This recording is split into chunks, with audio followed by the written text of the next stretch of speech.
Joining us in studio now is Nathi Nhleko, who is the national organizer for the MK Party. Mr. Nhleko, thank you so much for making time for us. It's good to see you. Yeah, no, thank you very much, and good evening to you too, as well as your listeners at home. I want us to pick up from what Fikile Mbalula said about the ANC still engaging other political parties. He says we are engaging the MK as well. Have you met with the ANC, and what's been the subject of those negotiations? No, actually we've met twice, as well as the rest of other political formations. We have exchanged views in terms of where we stand with regards to some of the issues that I think he has also spoken about in this press conference. For instance, let's take one of the issues about the government of national unity. We do not subscribe to the concept of the government of national unity at this stage. We also do think that the manner in which they have gone about it wants to suggest that the main priority point for the ANC is to actually be in coalition with the DA. Now, but that aside, we have also shared with other political formations the mere fact that ours, if we are to coalesce, we need to first and foremost be able to identify the strategic priorities of the country. And from that point, we must then deal with the issues of principle. Because coalitions necessarily in our own social circumstances, South Africans, should not be about numbers per se. As if the main priority is that you should therefore have a particular set number so that you occupy a particular position insofar as governance is concerned and so on. So we started there at that particular point. So we exchanged our views on that front. Yeah.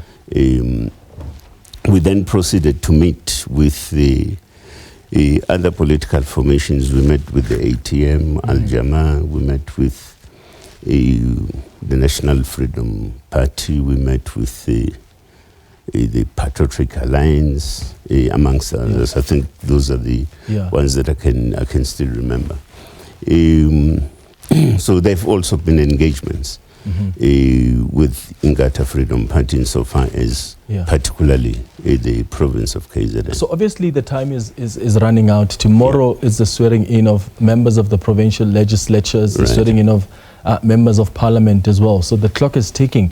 Do you still have space to sit with the ANC? Because clearly they are standing firm on the government of national unity to work with the IFP, to work with the DA. The question now is what formation that's going to take. Is there still space to still talk to the ANC between now and tomorrow before the parliament starts at 10 in the morning?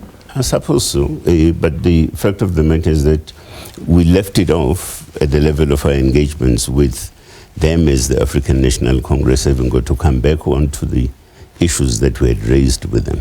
Okay. So we waited yesterday.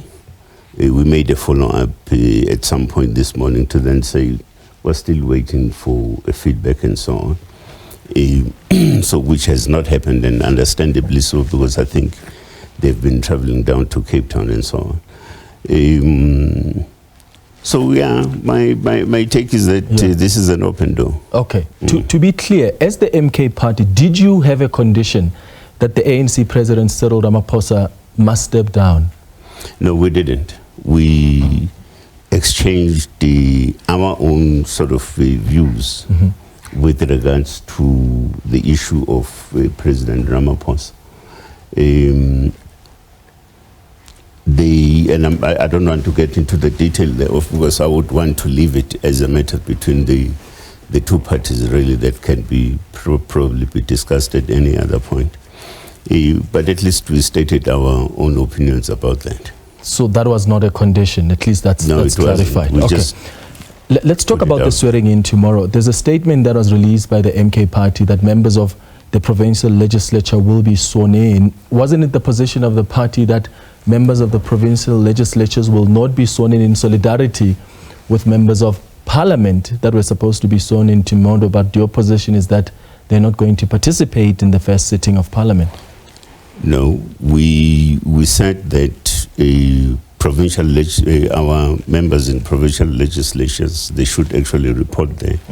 Precisely because the issue of materiality, insofar as most of the provincial legislations, insofar as MK is concerned, is not much of a factor. Of course, KZN is a different case altogether. We have 37 seats there with the potential for us to form government there. Now, we have instructed them, but we've been very clear with regards to the issue of the National Assembly. Firstly, as a form of protest, to then say we are aggrieved about so many things that have occurred insofar as the IEC is concerned, right from the basic levels of administration. For instance, we have had situations that, under normal circumstances in elections, we've never had them before. Your ballot papers being stored in a tavern, and if not a tavern, it's a tuck shop, or any other place, and those places were called the storage facilities. And that didn't just make sense at all. So those are some of the discrepancies that occurred. If not, is the transportation of ballot boxes in your own private car, for an example. And you are told, no, those people are service providers and so forth. So that undermined the question of, yes, credibility, but also independence of the IEC, because it must be seen to be that at all material. The biggest issue you had was that the votes have been stolen, there was vote rigging, but you've not provided evidence for that, even in the Constitutional Court. Why? Look, that matter is still coming up. We will provide that evidence as and when the matter is ventilated in court. We are still pursuing the legal challenge.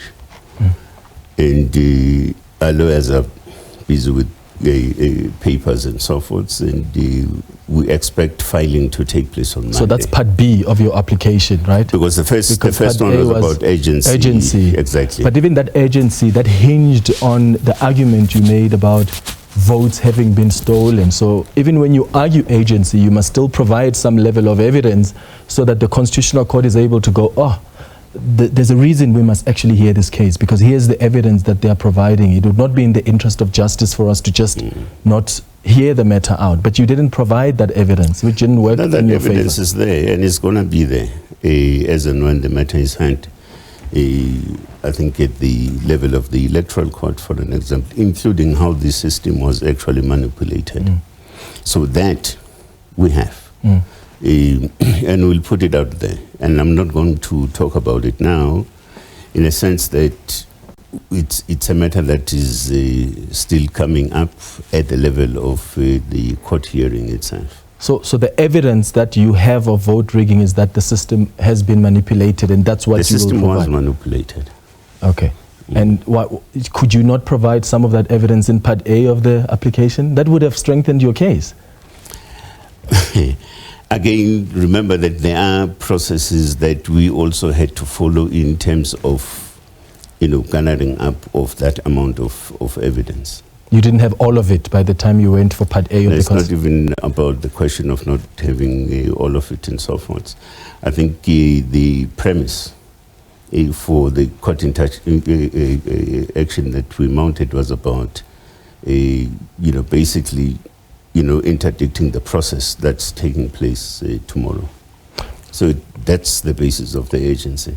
But in terms of us pursuing this matter further, we are. Okay. Let's look at KwaZulu-Natal, because it looks like you've lost out on the opportunity in KwaZulu-Natal. And of course, anything could happen between now and tomorrow in the morning when provincial legislatures sit. The DA, the IFP, the NFP are clubbing together. You are the biggest party in KwaZulu-Natal. This is the missed opportunity for you. And when I assess how you've done the negotiations, I feel like there was no urgency, because you only met with the NFP just the other day. The IFP says you kept them waiting for 4 hours. Why didn't you start negotiations with these parties that would have helped you form a government in KwaZulu-Natal, especially given that you are the party that received the highest votes in that province? The first part of your question, you have an answer to it. You have already answered that question. In a sense, that is, you recognize the mere fact that we still have an open door. Negotiations can still continue and the parties can still interact before final decisions are taken at legislature level and so forth. So it's a contradiction to then say it's a missed opportunity. I don't think it is a missed opportunity, precisely because we still have this particular... You have a few hours. Yes. But you need the NFP. A lot can happen in a few hours. You need the NFP, though, for you to solidify. If it's going to be you and the EFF, you're going to need the NFP. But the NFP and the IFP have already chosen a side, which is the ANC. They haven't chosen to work with you. Yeah, but what happens if the NFP and the IFP wake up tomorrow and say they've changed their mind? Do you think they could do that? No, I'm just saying. They say they've already met with you guys. So the NFP, for instance, says we met with the ANC, we met with the MK party, this is the decision. Yeah. So they've heard both of you, and then they've chosen the ANC. We accept that, but it doesn't mean that, in essence, that means finality on the issues. Parties continues to engage. They continue to engage. What's your reflection on how you've navigated the negotiations in KwaZulu-Natal? Did you act too quickly? Because political parties started talking a while back. And as I say, with the NFP, the meeting happens the other day. The IFP says you kept them waiting for 4 hours and never came back to them. Could you have handled this better and acted with urgency? With regards to the issue of the IFP, for an example, there is also an element of probably miscommunication to some extent. Because there are different sort of versions about what happened and so on. And we also do think that it's not necessarily prudent for us to enter into the question of what actually transpired and so it goes. But the point of emphasis is that we are continuing to engage with the IFP, regardless of the agreement, the miscommunication and anything else. And regardless of their position they've taken, that they're working with the ANC. Well. Yes. So you think you could, between today and tomorrow morning, try to get the INC to turn its back on the ANC? Yeah, we'll still be engaging. It's going to be interesting couple of hours, Mr. Nhleko. No, of course. I want you to reflect on what Julius Malema said. I just want to quote what Julius Malema said earlier on in a briefing of the EFF. He indicated that he thinks, in fact, as the EFF, the position that they have on KwaZulu-Natal is that as the MK party with the highest number of votes, you should be the one in government. In fact, he says he's made a similar appeal to President Cyril Ramaphosa, and he says that the problem with the government of national unity coming in is that sort of undermines the mandate that the people of KwaZulu-Natal have given to the MK party, which is the party that has received the highest number of votes. And he suggested that that could be some kind of provocation, and if people are provoked because there's some government of national unity that comes and not the party that received the highest votes that leads KwaZulu-Natal, then when people react, we must not blame them when they react. Do you share that sentiment? Do you think there are people that may feel this is not right and therefore they may want to react in whatever way? I'm not sure about the second part of that articulation. But I think the first part of his articulation is absolutely correct. The number of votes that we got in KZN defines a particular social circumstance. In other words, the actual preference by people on the ground as to who should actually be in charge of the social affairs in that particular province and so on. Now, so I'm saying he's correct insofar as the first part is concerned. I'm not sure about the second part about the reaction and so it goes. I think we all of us do bear some responsibility actually to also ensure that we maintain some degree of stability at a social level. So I would hope we do not get to that particular point. And I think our people in KZN have proven a particular point. Remember that the bulk of grievances around the mishandling of the elections, including allegations, for an example, of manipulation as well as fraudulent activities and so on, insofar as electoral work was concerned. Look, regardless of all those particular things, but they've been able to contain themselves. And I think we need to appreciate that as a particular factor, which then defines maturity on the side of the population down in Kenya. True, and I do think that demonstrates maturity from a political party to say we all have a responsibility to ensure that there's social stability, right? To say that if people revolt or they respond, then we can't blame them. I worry, especially given the context of what we've seen before in KwaZulu-Natal. The reason I ask about what Julius Malema said, and I wanted your thoughts on that as the MK party, is that, for instance, in Gauteng, there was a time in Gauteng when the ANC received, after the 2016 elections, the ANC received the highest number of votes. But people didn't rise up in Gauteng. They understood that in a democratic project, there are coalition governments that can be formed. The EFF voted with the Democratic Alliance, who then were leading Gauteng, Johannesburg and Ekurhuleni, even though the DA was not the biggest party in these two metros. But there was an understanding that in a democratic process, there are coalitions that are negotiated when, as voters, we've not given you 50% of the votes. You can't claim that you've got a right to actually lead. Do you accept that? No, I do, and that's why we, in our approach, for instance, we've said, regardless of the seats that each party would have, for an example, obtained out of this particular election and so on, is actually time for us to work together.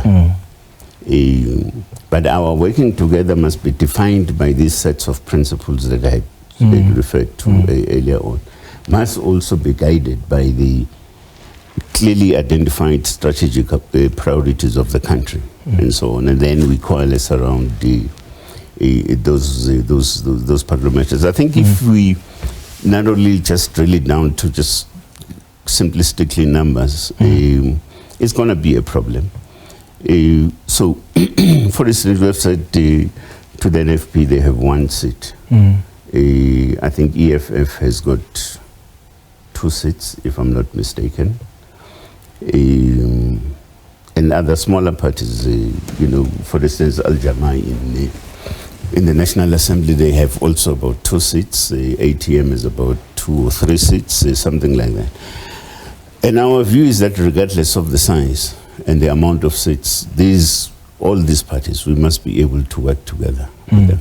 Yeah. I want to ask, and please tell me if I'm pushing the boundary here.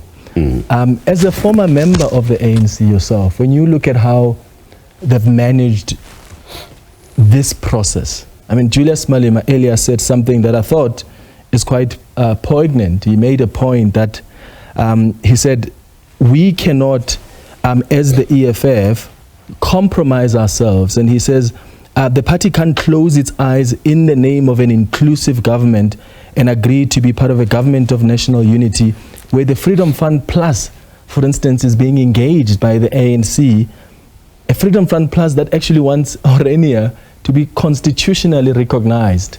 So it almost feels like, and I mean, I tweeted earlier and said, I think he makes a fair point, because as the ANC, and you go and sit with an organization that holds a view like that there must be some Afrikandom that exists and that must be constitutionally recognized. As a former member of the ANC, what are your thoughts on the relation? Because government of national unity, of course, you're bringing everybody in. You don't have much room on, we can't talk to this one, we can't talk to that one. But sometimes you have to make a decision on whether you stand your ground or you run the risk of compromising yourselves and your principles as an organization. You see, that's why we take a position. For an example, that says you need to work together with like-minded parties. But we must also prioritize on the actual social, economic, and political circumstance of this country.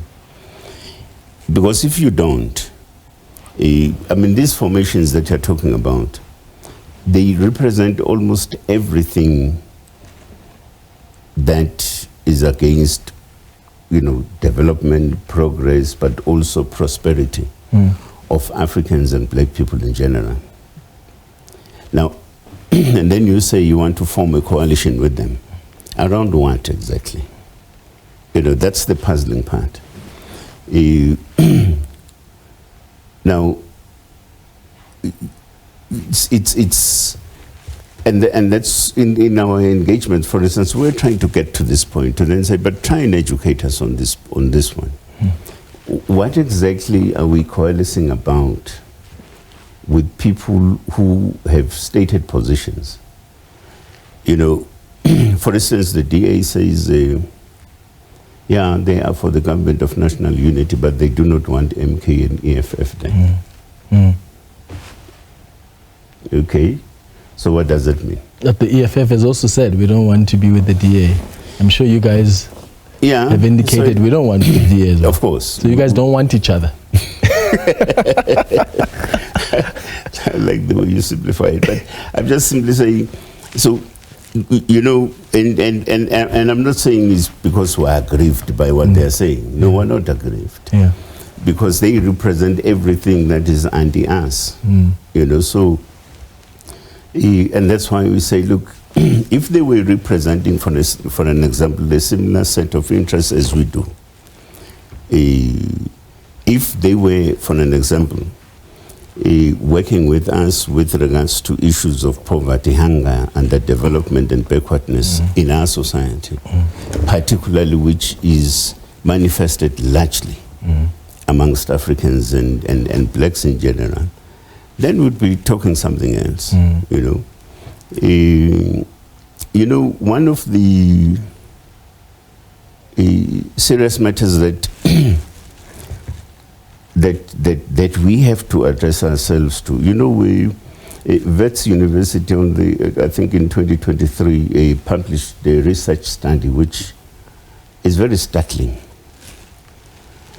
which says that 1 in 5 households begs for food.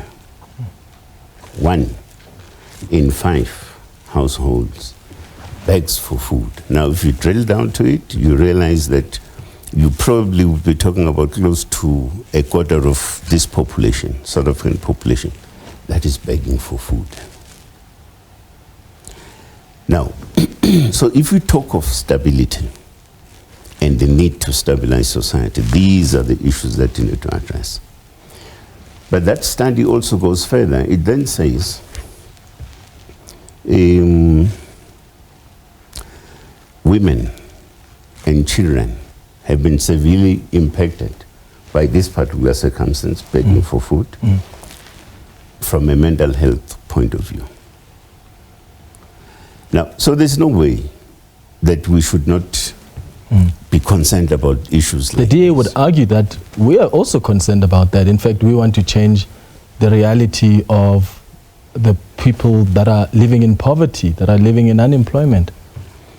And what is the track record of the DA insofar as these issues are concerned, affecting Africans and blacks in general? What is the track record? Maybe you know better than I do, but their track record is extremely dismal. And that's why we can conclusively stand aside and say they stand for everything that is against us and against development and stability of this country. Nathi Nhleko, I appreciate you coming through to chat to us on Face the Nation tonight. No, thank you very much, for I'm glad we sat down. None of us fell today. Thank you. I'm always mistaken for someone who fell. I know. They always do that. Nathi Nhleko, thank you so much. Okay, thanks that is Nathi Nhleko, one of the negotiators of the MK Party. In fact, is the national organizer of the MK Party. After the break, we're going to analyze so much that's happened over the last even 2 hours. The EFF had a briefing. The ANC just had a briefing now. The DA are still stuck in their federal executive meeting. Prince Mashele and Dr. Ongama Mtimka are going to help us understand what it all means and what we can look forward to tomorrow when Parliament sits for the very first time in its 7th administration. Stay with us. Can I know?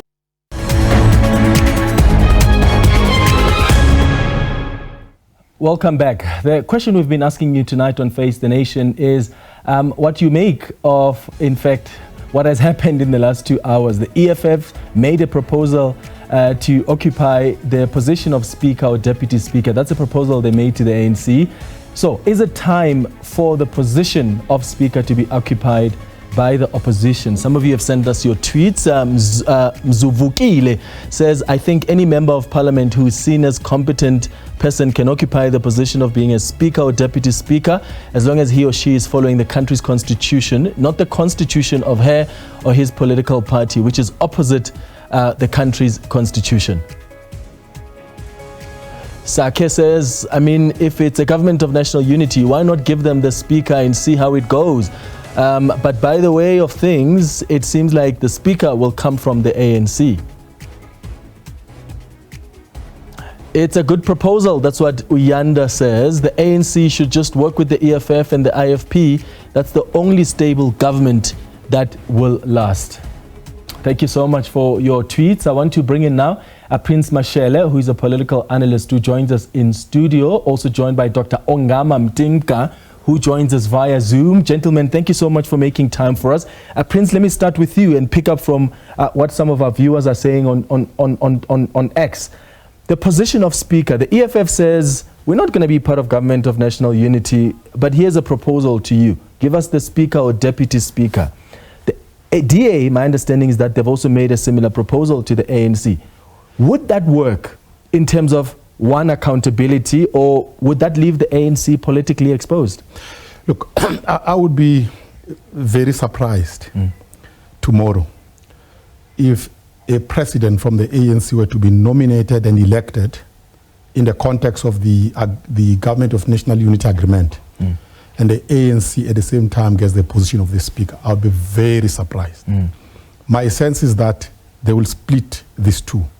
The ANC is most likely going to get the president, that's Cyril Ramaphosa, and most likely the DA will get the position of Speaker. That's power sharing, because remember, the ANC didn't win a majority. No, you've got to share the pie. Exactly. So, and I think that would be important in the sense that, remember, Parliament exercises oversight over, among others, the executive. So I think that would be actually a healthy arrangement for democracy. So the executive, when they go to Parliament, they wouldn't run the show. They would not come from the same, they wouldn't run the show.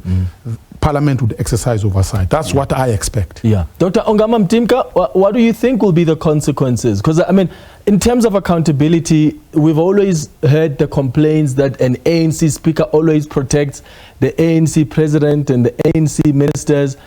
But, I mean, think about it. If the speaker comes from the DA or EFF and the Parliamenta, for instance, is resuscitated, what does that mean? I mean, that leaves the president exposed. What do you think would be the consequences of that speaker coming from the opposition?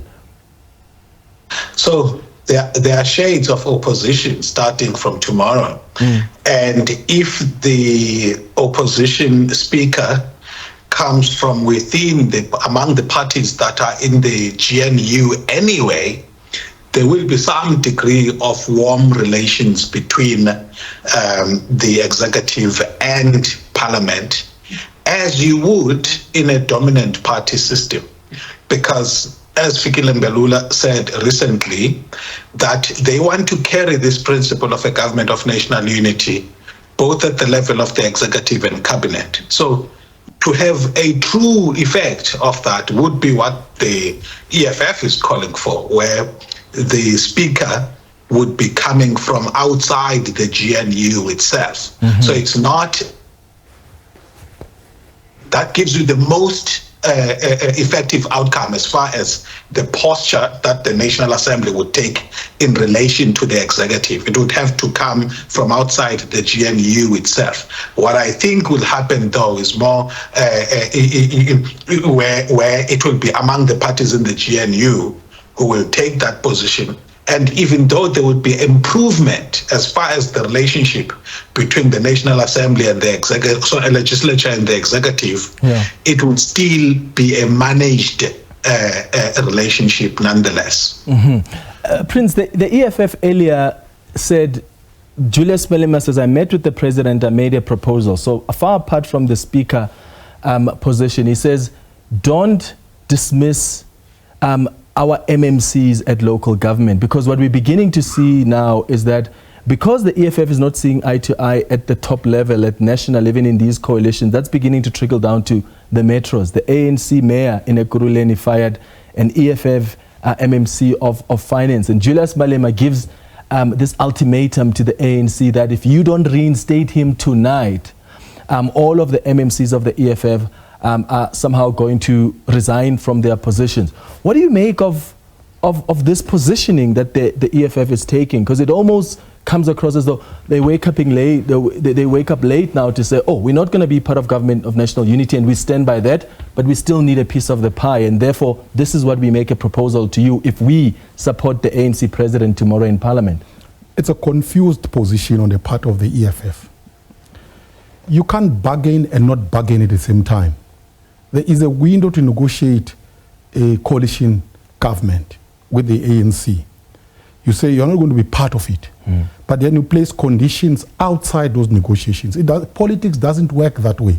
So you must decide, do you want to engage with the ANC and co-govern with them or not? If you want to, go and negotiate, strike a deal at the national, provincial, and municipal level. If you don't want to be co-govern with them, get out of any governing arrangement with them. So it is a confused position. They are not clear. In fact, they have shot themselves in the foot. So if these MMCs lose their positions, it will not be because of the ANC. It will be because of the confused position adopted by the national leadership of the EFF. Ongama, what do you make of this position that they're taking? To their defense, look, the EFF helped the country at a crucial moment in that weekend of the results by being the first to accept the results and by being the first to say we are available for coalitions. The only challenge is that between them and the DA, they almost forced each other to a zero-sum politics game, in terms of which there was no space for the both of them in the same coalition, and none of them was willing to back down as far as their rhetoric was concerned. So what the EFF then did was to play that black party, progressive party politics that it went. But I'm saying this was not a matter of strategic choice more than it was a response to a hostile response as far as their characterization by the DA, which, by the way, they seem to have enjoyed and embraced and also played that game themselves. But I agree with Prince that what we saw today is an attempt to play catch-up on a process that they see has left, it's a bus that has left the station. Yeah. Let's talk about KwaZulu-Natal quickly before we move to what Fikile Mbalula had to say.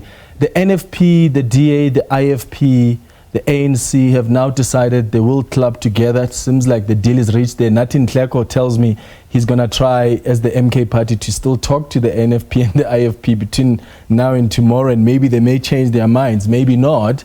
And Julius Malema indicated in the press briefing that we must not be surprised if people feel provoked or if they react, people in KwaZulu-Natal, and we mustn't blame them because the MK party received the highest number of votes.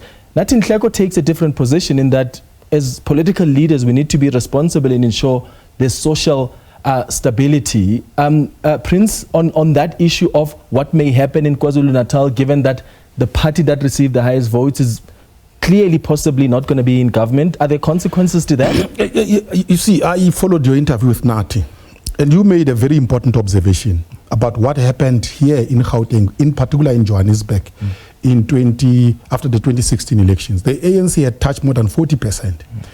The EFF clubbed up with the DA and others to take power from the ANC, which actually had a majority, was the biggest party in that arrangement. Now, Julius Malema should not be the one coming around and say when people react must not be blamed, because what is insinuating is that the ANC should have become violent when he and the DA constituted a government in Johannesburg. That cannot be allowed. In a democracy, at the end of the day, it's about numbers. So if you have a majority, even if you have a narrow majority, you are allowed to govern. Remember, in KZN, MK Party got 45%. 45% is not the majority. So if it cannot constitute a government, it must sit on opposition benches. Those who can constitute a government actually constitute the majority of voters in KZN. So the majority cannot be held at ransom by a minority. And we are living in a constitutional democracy. Nobody must even suggest that people must react outside the framework of the constitution. In other words, be violent. Ongama, I see you nodding there. Absolutely. So there mustn't be any indication by a powerful leader like Julius Malema that there are justifiable basis to adopt undemocratic means. Besides, it was, you cannot come up with rules that do not exist in the rule book of South African politics. That the ANC took it upon itself to kind of lead the national debate. Even the MK Party could have taken that lead. You know what precluded them from doing this is a capital mistake of a confused strategy of trying to reject the election results while at the same time wanting to be positioned well to lead. So you cannot confuse yourself in the manner that they did and think that you're not going to pay a heavy price for it. Yeah. Just lastly, we've got 2 minutes left. The ANC says that they're still finalizing their agreements. But Fikile Mbalula said something quite interesting in that as the ANC, we don't think we should narrow ourselves to ideologies. But this moment doesn't allow for ideologies, for us to narrow ourselves to ideologies. This moment requires something different. And to me, that suggests the ANC is willing to make some ideological compromises. How do you see where the ANC is standing right now and with a statement like that as they negotiate ahead of the sitting tomorrow? It's not complicated. The ANC is a weak party. They haven't won power. So they must decide, do we become a part of a coalition government and get a bit out of that, or do we stay out of it? The most practical and responsible decision, in my view, is actually to be part of it, because they are still the biggest party in South Africa. And given the fact that they haven't won, they are not going to dictate ideological terms to anybody. If they will be lucky to get 40% of their ideology in that arrangement. And the other bits will go to the partners of the coalition government. That's how it works. In fact, by the way, we must commend the ANC for accepting defeat gracefully. Because there were people who thought if the ANC were to be defeated, there would be violence. That they have reacted this way shows that there is maturity on the part of the ANC. They are exiting peacefully. I mean, this is the end of the ANC historically.